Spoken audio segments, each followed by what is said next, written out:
Hey folks, Triple Crown here, coming to you from Vancouver, British Columbia. This is a round 7 summary of the Global War 1939 series playtest. And here we go. I'm sure you're wondering what happened with Moscow. Whenever you see my counters out, you know it could be good or it could be bad news. We'll get into that after. But first we will go and we will see what happened.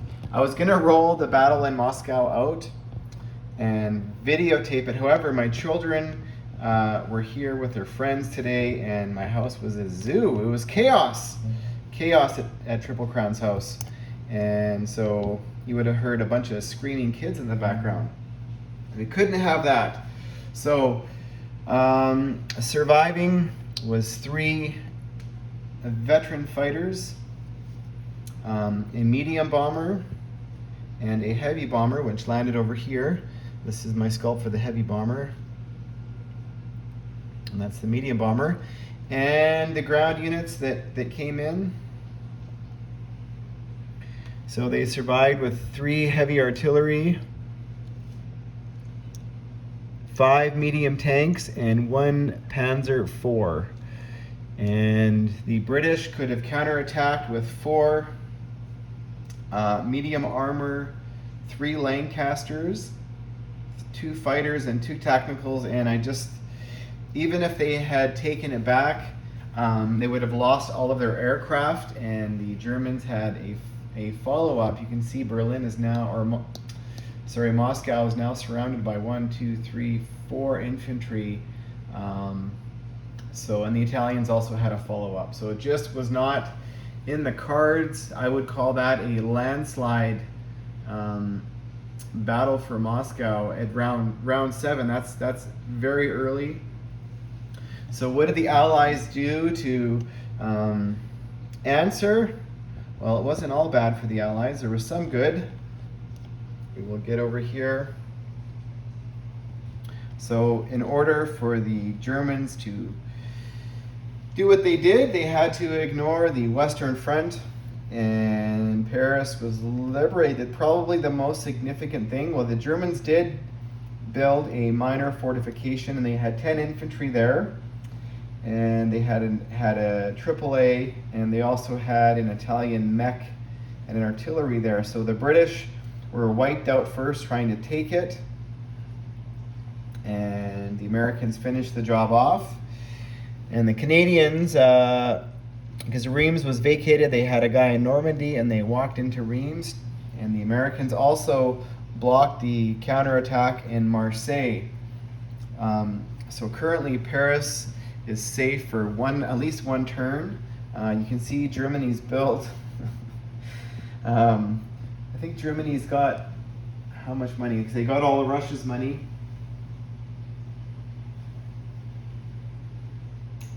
They have $111 IPP to spend next turn, which is, the Americans have 109, so there's that.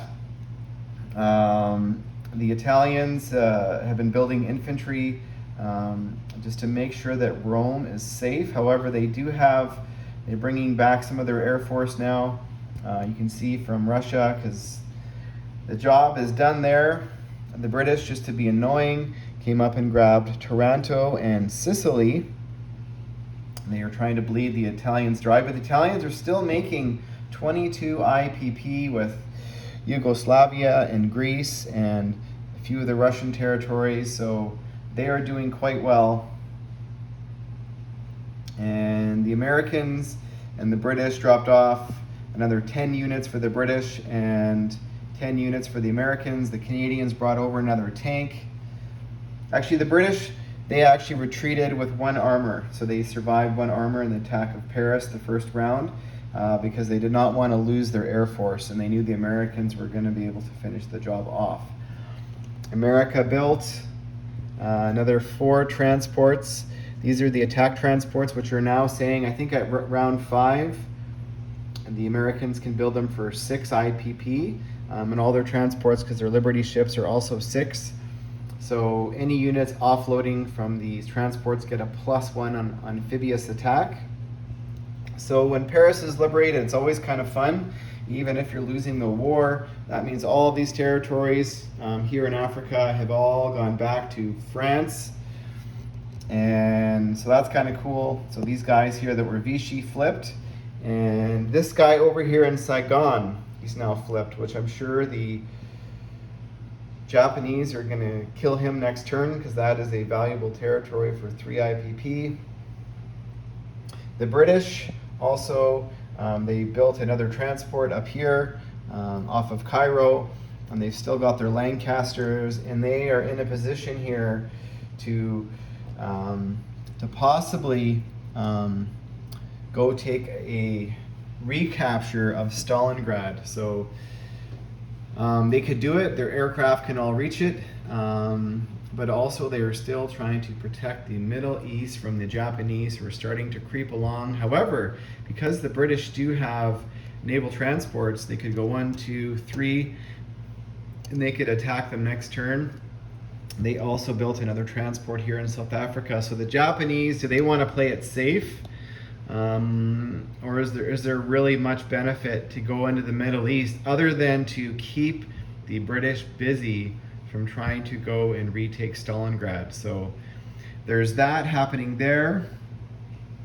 But Calcutta could be safe, very easily if the Japanese just, don't get too far away and get greedy. So here, the KMT, they are centralized now in Szechuan. They have 19 infantry, 1 artillery, 1 AAA, 2 light armor, 3 cavalry, and a fighter left. And the Japanese are getting into position. They've just got stacks of infantry. That's 15 infantry right there, so not enough to take it next turn. However, they're slowly coming. And now the Japanese are starting to build some fast movers in the rear to catch up. And the Japanese decided not to take a pokey yet at the CCP because their Air Force were not in range. So that will all change next turn if that's what the Japanese want to do. And the CCP are surrounded. The Japanese decided not to go into Russia yet, believe it or not, because they did not want to activate the Mongolian rule, which all these Mongolian forces, if they declare war on Russia, become active and part of Russia. So they're just going to leave them. Probably what they're going to do is, instead of activating them first and be attacked, they're probably just going to go in and attack them and take them out. Just get them out of the equation. The Japanese did build some more navy over here off of a couple destroyers and a couple submarines. And they brought a couple transports up to threaten the Americans, thinking the Americans were scared. However, the Americans had other ideas. The Americans came down here and they took the Carolines, which has an air base and a naval base. Well, why would they do that? And that is because they are trying to help out their Australian and New Zealand cousins and brothers who came down here to southern Australia, and also built a couple medium bombers here in Sydney, which are all now within reach of this small, pesky Japanese fleet that's allowed Japan to get rich.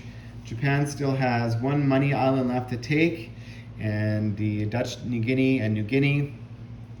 So yes, the British and the Australians and the New Zealanders and the Americans, they've had enough. However, the Japanese could decide to come down, or the Japanese could get smart and go do a landing in Western Canada or Pacific Northwest.